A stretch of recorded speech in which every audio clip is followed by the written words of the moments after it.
झालं, चला नाट्य करायला घ्या.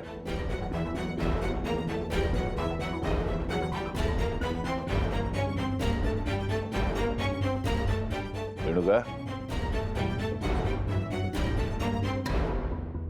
ये बाळा, चल जेवायला.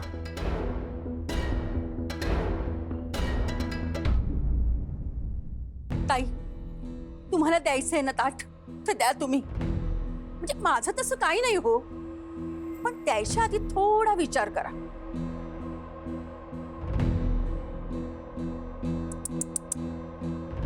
लेकराला गुलाबजाम मिळाला नाही रे.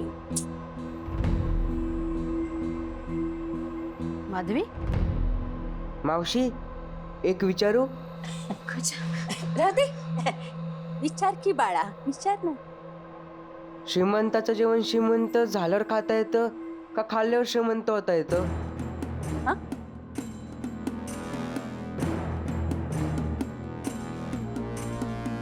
हो चला, त्याचं सगळं बोलणं तुमच्या ह्याच्यावरून गेलंय, डोक्यावरून गेलंय.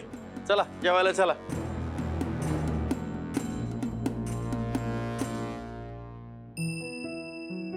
मुक्ता, अगं नको बोलण्याकडे लक्ष देऊ तिच्या. जाऊ दे, विसरते. घे. नको मोठे, लेकराच्या तोंडासमोरच काढून घेतलं त्यानं. आता ते ना गोड लागणार ना अंगी लागणार. नको. आता तिचा राग माझ्यावर आणि अन्नावर काढणार आहेस का तू? तुमच्यावर नाही मोठी आहे, तुमचं काळीज लय मोठं आहे.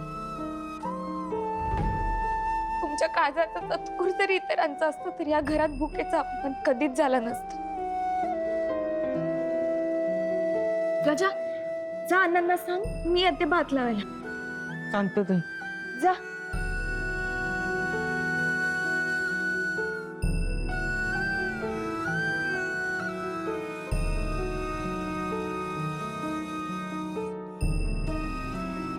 मुक्ता, अगं देवीचा प्रसाद आहे हा. प्रसादाला तरी नाही नको म्हणू. मोठी आहे, देवीच मला नको खाऊ म्हणते. तिला वाटत असेल नवरात्रीच्या 9 दिवसाच्या युद्धात मी उपाशी असताना ही कशी खुशाल खाऊ शकते. बरोबर आहे तिचं. युद्ध माझं पण चालू आहे ना. आता तिला माहिती आहे मी आवरत नाहीये, पण खरंय, हे थाट हातात आलं तेव्हा थोडा लोभ झाला होता. माझ्या माणसांसाठीच झाला होता, पण झाला होताच ना. याचं प्रायश्चित मी केलंच पाहिजे.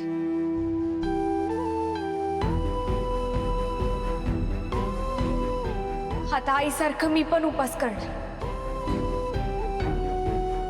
9 दिवसांचा कडक उपास. या 9 दिवसात पोटात पाण्याशिवाय काहीच जाणार. मुक्ता,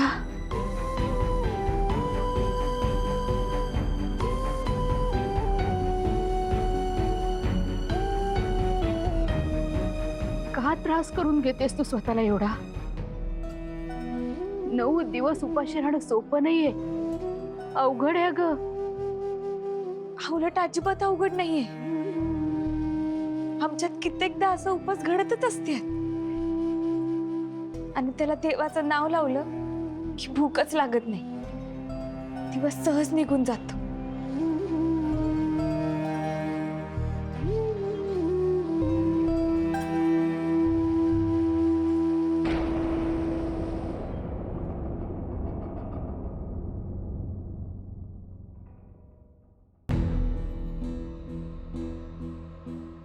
ताई, तुम्ही येताय ना?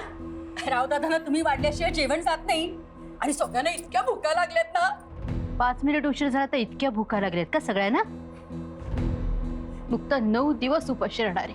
अगो बाई, हो का? माधवी, हे अजिबात चांगलं केलं नाहीस तू. हे बघा ताई, तुम्ही मला ना हवं ते बोला. नाही म्हणजे माझं तसं काही नाही हो, पण या घराची मान मर्यादा जपावी म्हणून मी बोलते. हो का? जा. हो.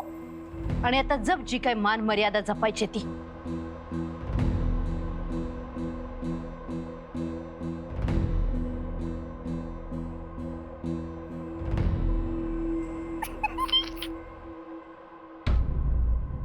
अण्णा आज तांदूळ मी काढून दिले. भात बघा कसा भारी लागतो, गुलाबजामुन सारखा.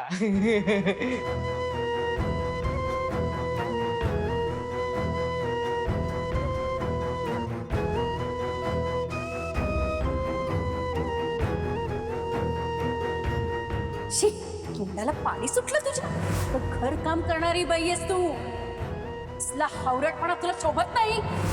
हे श्रीमंतांचं खाणं आहे. खरं तर ना, तू या ताटाला हात सुद्धा लावायचा नाहीस. या अन्नासाठी दादांनी ज्या खस्ता खाल्ल्यात ना, त्याची जाणीव सगळ्यांना असायलाच पाहिजे. लेकराला गुलाबजाम मिळाला नाही रे.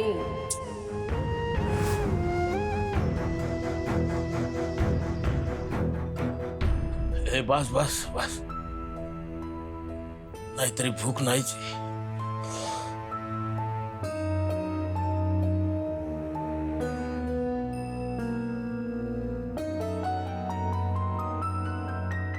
ते बरंच झालं. त्या आगाऊबाईला अशी शिक्षा व्हायला हवी. दादा आलं ये बर.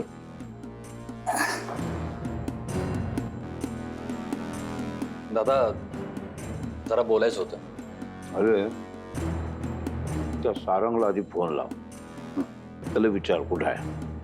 दुपारच्या जेवणाला तो सगळ्यांच्या सोबत पंक्तीला असायला हवा होता. हो दादा, मी फोन लावतो त्याला आणि तुम्ही काळजी नका करू. दादा अरे हा, तू काहीतरी सांगत होतास ना. दादा ती पोरगी फार रगेल वाटते. एकतर तिचं संबळ वाजवणं डोक्यातून जात नाहीये. त्यात मगाशी थाळी हातातून काढून घेतल्यानंतर 9 दिवस कडक उपवास करणार अशी शपथ घेतली तिने. नेमकं कोणाला दाखवायला करते ते पण आपल्या घरात. दादा हिला हक्कललं पाहिजे. आणि मग पूजेला संबळ वाजवणारा नाही भेटला तर संबळवाला येणार, काळजी करू नका. दादा तुमचा शब्द कधी पाडलाय का? मगासारखा आरडाओरडा न करता यांना घरातून बाहेर काढू. कोणाला चान्सच नाही मिळाला पाहिजे यांना थांबवायला. कसं असं काहीतरी करतो ना, त्या आत्मारामला जास्त त्रास होईल. मग त्याला हॉस्पिटलला घेऊन जावं लागेल आणि बापासोबत पोरीला पण जावंच लागेल.